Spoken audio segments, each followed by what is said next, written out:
Secundaria, tercer grado. Ciencias y tecnología, química, Electricidad.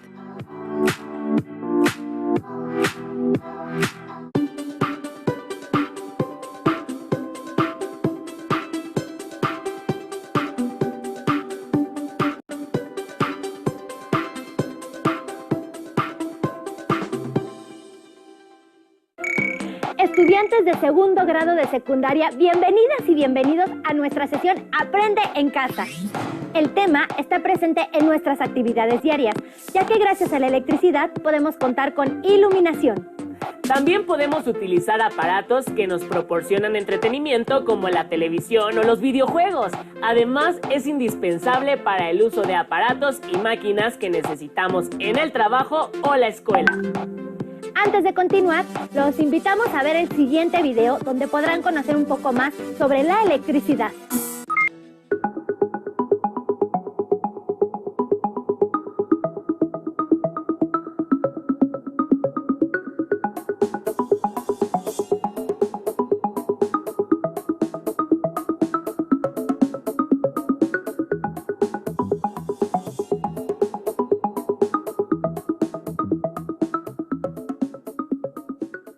Cuando en una localidad se interrumpe el suministro de electricidad, se detiene el funcionamiento de todos los aparatos eléctricos.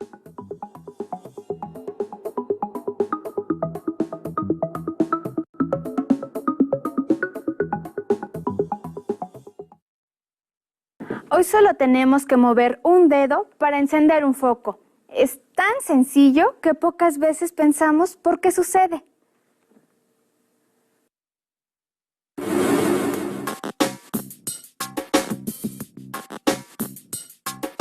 Ya a mediados del siglo XVIII se advirtió que la carga eléctrica se podía trasladar de un sitio a otro. A este movimiento de la carga se le conoce como corriente eléctrica. Pero, ¿cómo es este flujo?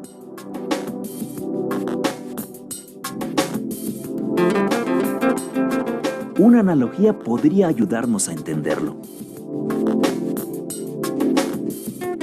¿En qué se parecen un río y un cable con corriente eléctrica? Así como el agua fluye por el canal, la carga eléctrica lo hace por el cable.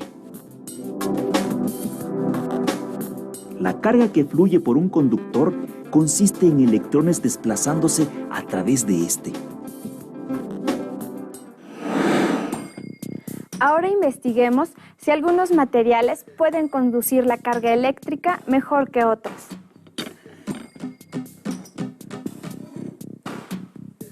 Si el foco enciende, es que el material que usamos para cerrar el circuito es un buen conductor.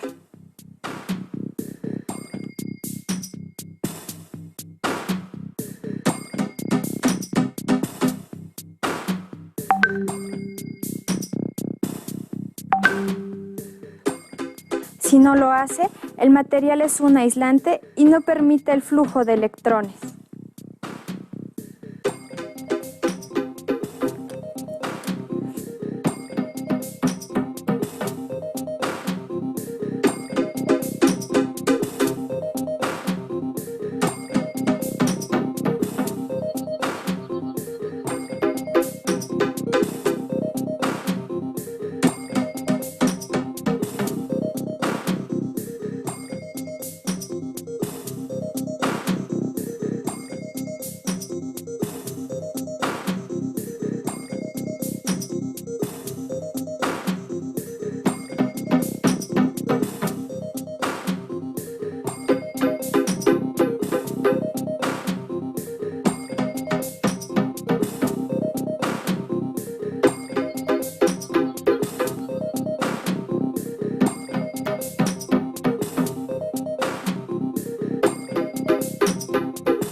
¿Qué hace que un material sea conductor o aislante?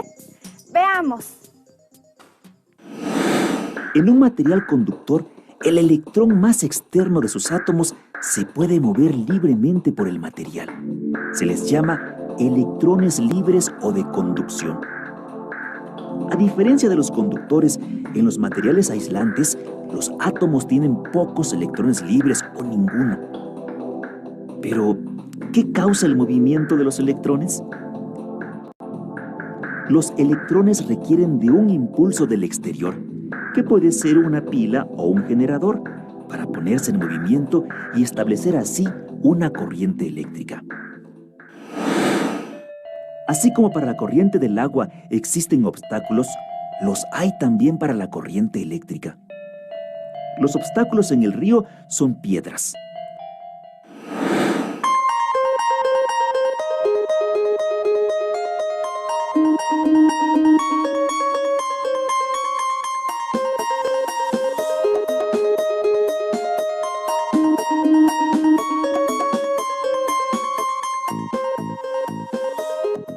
Para la corriente eléctrica son los átomos fijos del material.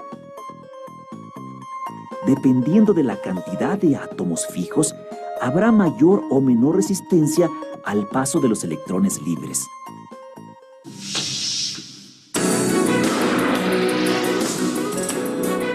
¿Sabías que entre los conductores y los aislantes hay una variedad de materiales con propiedades intermedias? Así es, los materiales semiconductores se comportan normalmente como malos conductores, pero si se contaminan con átomos de un material conductor, tal como un metal, se manifiestan efectos muy curiosos. Por ejemplo, dejan pasar la corriente eléctrica en un sentido y la bloquean en sentido contrario. Los semiconductores se utilizan para controlar con mucha precisión el flujo de la corriente, como en los circuitos de las computadoras y las calculadoras. Imagina que estas canicas son electrones.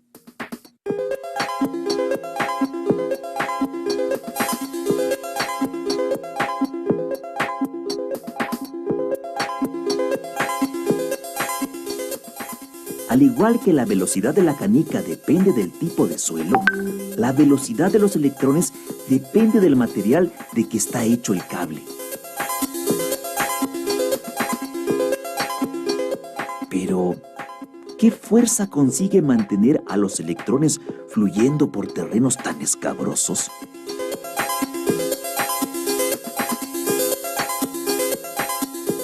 En este caso, las canicas se mueven cuesta abajo como resultado de la fuerza de gravedad.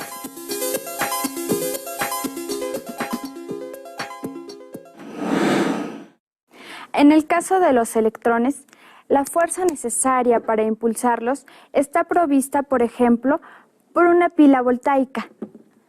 Esa fuente de energía también puede ser un generador, tal como el de las plantas eléctricas. Muchos de los grandes descubrimientos relacionados con la electricidad se produjeron durante los siglos XVIII y XIX. Alessandro Volta medía la intensidad de la corriente eléctrica por medio del tacto. Este científico inventó la batería eléctrica, conocida como pila voltaica, en su honor.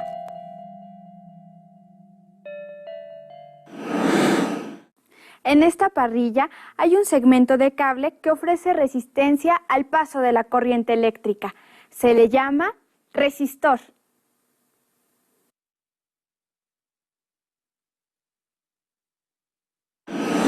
Cada vez que un electrón de conducción choca con un átomo, le cede energía cinética. A causa de innumerables choques como este, todos los átomos del sólido aumentan su energía de vibración y, en consecuencia, el material aumenta de temperatura. Efectivamente, el resistor se calienta. De la misma manera que el agua, al transferir energía cinética a las aspas del molino, se frena. Para que un foco se encienda, es necesario pasar corriente eléctrica por un filamento con la resistencia adecuada. De esta manera, se calienta y se vuelve incandescente, emitiendo luz tal como un metal al rojo vivo.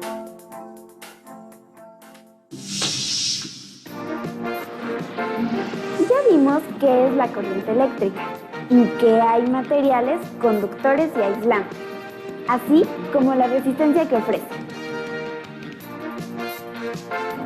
¿Podrías armar un circuito eléctrico para encender un foco con estos materiales? ¿Qué materiales usarías para ofrecer mayor o menor resistencia? ¿Cómo la ves? Hoy en día, muchos procesos dependen de la energía eléctrica. Si no hubiera electricidad, ¿qué aparatos en tu casa dejarían de funcionar? ¿Cómo serían tus clases en telesecundaria? Los beneficios de la corriente eléctrica son tantos que se hacen enormes esfuerzos por llevarla a los lugares a donde falta. Por eso, quienes contamos con este servicio, no debemos olvidar la importancia de ahorrar energía eléctrica.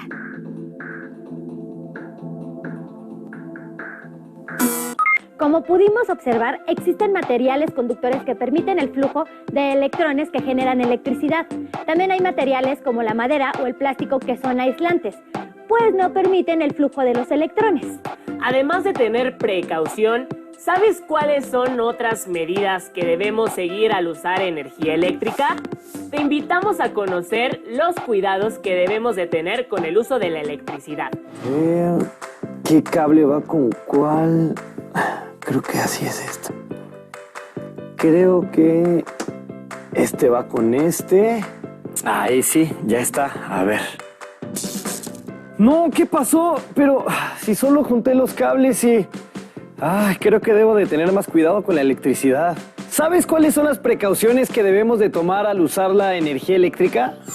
Si bien la electricidad es necesaria, debemos tener cuidado al usarla, ya que puede provocar incendios o descargas eléctricas, es decir, el paso de la corriente por el cuerpo humano y que dependiendo de su intensidad, duración y trayectoria, puede llegar a ser muy peligroso.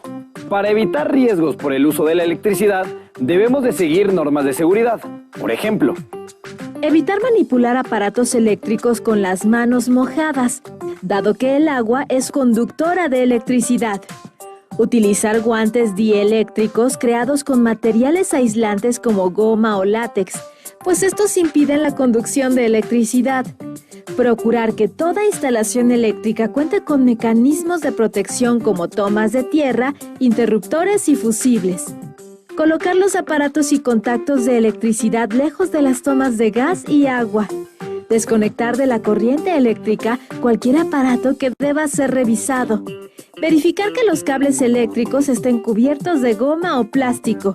Evitar conectar varios aparatos eléctricos en un solo contacto. Y colocar tapas protectoras en los contactos eléctricos cuando haya niños pequeños en casa. ¿qué debemos hacer en caso de un accidente eléctrico?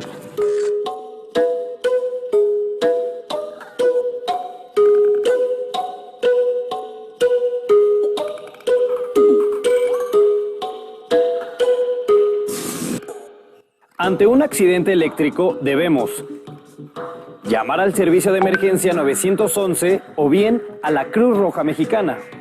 Si en el accidente hay una persona electrocutada, debemos evitar acercarnos a ella y mantenernos a una distancia de 7 u 8 metros, así como buscar interrumpir la corriente eléctrica con un material que no sea conductor de electricidad, por ejemplo, un palo de madera. Una vez que no haya riesgos, el especialista en primeros auxilios empleará un objeto no conductor para tocar a la persona accidentada y revisar su estado de conciencia, dado que un accidente de este tipo puede alterar el ritmo cardíaco o provocar un paro respiratorio. También debemos despejar el área para que el especialista en primeros auxilios brinde a la persona accidentada la reanimación cardiopulmonar o RCP. Una vez que logre reanimarla, este especialista evitará que la persona se enfríe y le colocará gasas estériles en las zonas quemadas. Y por último, la trasladará a un centro de salud.